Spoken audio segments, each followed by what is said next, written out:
are you? Welcome to the Mama Shoshana channel. My name is Shoshana Mizell. I'm so happy you're here. If you have a chance, please subscribe, like, share, and of course, always comment if you feel inspired to. Today, not like all my other podcasts are not personal, but this is really particularly personal to me, and that is my experience in Alcoholics Anonymous, being a sober alcoholic for almost 27 years. And what I wanted to talk about was my relationship with the higher power, and the fact that AA talks about having my own conception of God, that I don't have to have anybody else's, and that a power greater than myself, if I am truly an alcoholic, is the only thing that can get me sober, both mentally, physically, and spiritually. So I've had an interesting journey with this. So I will be right back, and I will see you in a moment. I got sober on February 20th, 1996. That was my first day in the room of Alcoholics Anonymous, and I had known a lot about alcoholism because I was in Al-Anon for seven years. Yeah. And Al-Anon, if you don't know, is a 12-step program that is for friends and family of alcoholics, because the thought is that alcoholism is a family disease, that it's not just the alcoholic who is consuming alcohol and has all the alcoholic tendencies, but also the family, how they deal with it, how they might enable the alcoholic, how their behavior, not that anybody can cause anyone to drink or anybody can cause alcoholism, but the family, the non-alcoholics in the family, the way they might relate to the alcoholic sometimes can not be the healthiest way. And so in Al-Anon, they learn how to detach with love and how not to take things personally. Alcoholism is a disease, and you're as an Al-Anoner, as a non-alcoholic, you're looking at the alcoholic as an actual sick person, not as a bad person, not as a person who has no control, but somebody who is suffering from an addiction to alcohol or to drugs, whatever it may be. So I had a lot of knowledge, and my father was an alcoholic. My brother was an alcoholic, an addict, and so it kind of ran in my family. And I thought, you know what, it was incredible that alcoholism passed me over, because I really didn't start drinking alcoholically until I was about 36 years old. And when I came into the program and my head started getting clearer, and I started working the 12 steps, the 12 traditions and concepts of AA, I realized that I remember having my first drink when I was like 5 years old. I didn't choose to have the drink, but I was in a situation where somebody thought it'd be funny to give me a sip of beer. And I was 5, I was very petite, so any alcohol that would be put into my body, I would feel it. And I did. I felt, it tasted horrible, but I remember that I felt so great when the alcohol hit my head. I had that little feeling of euphoria, and for a moment everything just felt so wonderful. I wasn't thinking about how crazy my life was, how insane my mother was, how insane my mother treated my sister and brother and myself, and all the crazy situations that we were in. I felt great. And so in retrospect, I realized that I, at a very young age, had already had a reaction, an abnormal reaction to alcohol at such a young age, where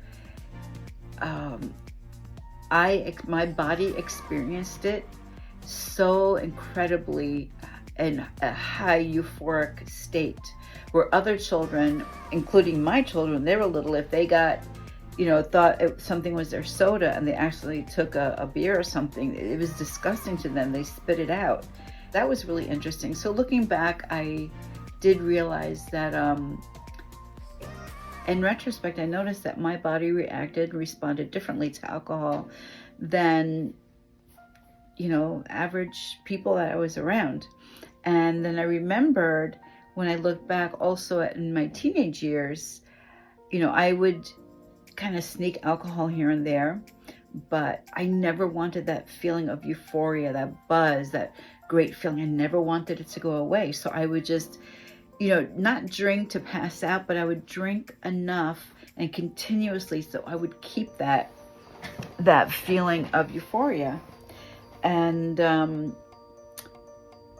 then something happened and I didn't drink for a while. It was more due to anxiety and panic disorder, and the thought of feeling out of control was so scary that I just stayed away from alcohol. But I had other vices. So, consuming alcohol is merely a symptom. So if I wasn't dealing with my issues and I wasn't consuming alcohol, then that addiction had to be transferred to something else. And so it maybe got transferred to, spending money or overeating, whatever it was that was going to give me that feeling and that rush of adrenaline and endorphins. That was what I was after. And the fact that my body craved so much from my pleasure center in compared to other people, it took a lot more for me to be able to feel that sense of pleasure than other people. And, I know a lot of people have been through what I've been through. I've been sexually abused. My mother killed herself when I was 8. I saw and experienced a lot of physical abuse and mental and emotional abuse. But there's a lot of people I know that have experienced that as well. And they did not become an alcoholic or an addict.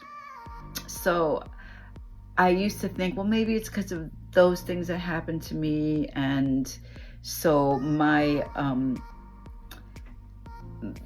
ability, my threshold for stimulation was very, very high. And therefore, that's why I became an alcoholic. But in my experience, that does not seem to be the pattern. And the wonderful thing about, being an alcoholic, as I have been in AA, is that I don't need to know why I'm an alcoholic. I just am. And I'm so grateful that I have a program, that I have the opportunity, that I live through, not only drinking, but the things that you do when you're drinking. You drive and you or in situations where you're not making very safe decisions, and you can put yourself in very, very potentially dangerous situations. So I have so much gratitude that I was able to, make it through my drinking years. So I wanted to talk about was AA and God. And, this is like almost a lifetime for me, because I got sober in 1996 and it's 2003. So I'm like about 2 weeks away from my 27th sober anniversary in AA. One day at a time. I know 27 years of sobriety sounds like a lot, but it's just one day at a time. And, but I never picked up, and that doesn't mean that I didn't have difficult times. That doesn't mean that I didn't act out in certain ways. I just never picked up a drink. And the one wonderful thing about this program of Alcoholics Anonymous is that it gives you room, to find your way. Because one of the great things that we coined is that, as far as this program goes, it's progress, not perfection. And that's not only in AA, but that's just life in general. So I think I'm going to stop here. I think that what I'll do is go into, maybe take my sobriety in 4 sections. So I'm going to stop here, and as far as talking about my entire journey, I will, before I close out with you guys, I will say that I did not grow up with a deep belief in God. I came from a Jewish family. We were not religious. The only time I really heard about God was when my grandmother would light the Sabbath candles on Friday night, and she'd say, the prayer, the Sabbath prayer. And then on the Jewish holidays, my grandfather would say the prayers, and Passover and Hanukkah, all the other less well-known holidays we didn't celebrate. And basically my father was pretty much my higher power. He was my God. And he was a very sick and suffering person. He had gone through a lot of trauma when he was a child, and wasn't able to overcome a lot of his pain, and therefore he acted out in ways where he just kind of repeated his childhood trauma onto me. Definitely not as bad as what he went through, but enough that it was very painful for me. But he had what seemed, I'm not a therapist, so I certainly can't diagnose this, being narcissistic, that word is thrown around so much, and it's actually only a diagnosable condition or disorder by a professional therapist or psychiatrist. But he certainly showed narcissistic tendencies. And as a result of that, as a small little girl, I started thinking that he was all powerful because of the things that he would tell me. He was never wrong. He knew a lot. He was able to make me feel like I was invisible if he was angry with me, and then make me feel so loved if he, decided to favor me that day or week. And that's a pretty powerful thing. So subconsciously, even into adulthood, I felt like my dad was a kind of God to me. So when I first got into AA, I didn't really have any particular idea of what God even was. I just knew that I had a resentment about, or more a resistance of thinking of God as male, because I had so little autonomy over myself in so many ways that my father took from me. And now this program of AA is telling me that I need to find a higher power. And in all the literature, God is always referred to in the male form: he, his, him. So I'm going to stop here. And so I would say that that's probably about maybe my first 5 to 10 years of sobriety, where anything that had to do with the higher power, I basically copied what everybody else said and did. That was the best that I could do.